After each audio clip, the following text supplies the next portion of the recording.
Buonasera a tutti amici, oggi prepariamo lo gnocco fritto.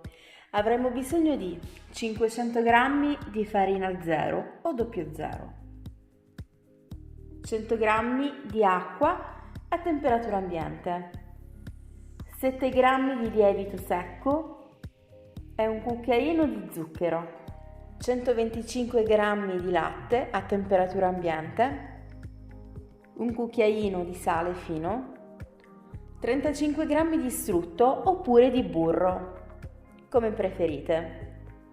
Come primo step andiamo a sciogliere il lievito e lo zucchero nell'acqua a temperatura ambiente o tiepida.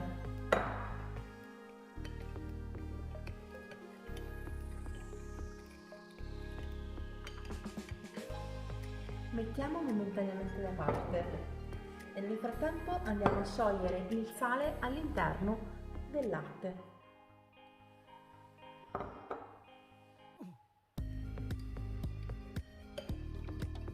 A questo punto uniamo i due composti.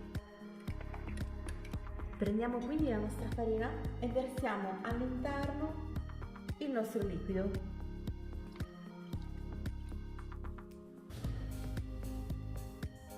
Iniziamo ad impastare aiutandoci con una forchetta, in modo da non far attaccare l'impasto immediatamente alle nostre mani.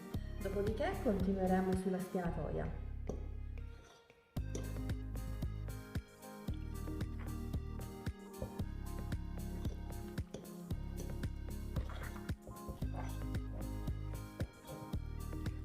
Bene, questo è il momento per andare ad aggiungere il nostro strutto oppure burro, come faccio io, che non amo particolarmente il sapore dello strutto.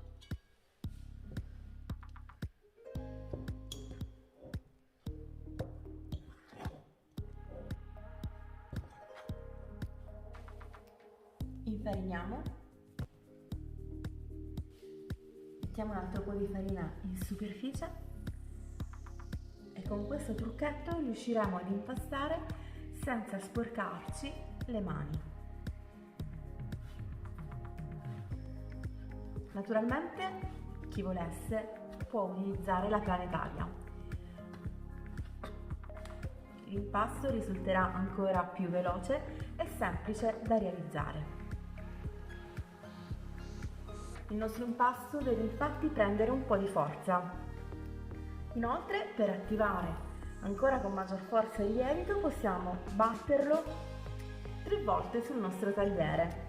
Facciamo quindi una palla, in questo modo, e la battiamo semplicemente così con forza. Non temete. In questo modo. Vedete? Un panetto liscio, morbido, che non appiccica. Se per caso il vostro panetto dovesse risultare ancora appiccicoso e attaccarsi al tagliere, aggiungete poca farina alla volta. Riprendiamo quindi la nostra boule, quella di prima, non è necessario andarla a lavare, aggiungiamo un pochino di farina in modo che non si appiccichi, così. E andiamo a riporre all'interno il nostro panetto.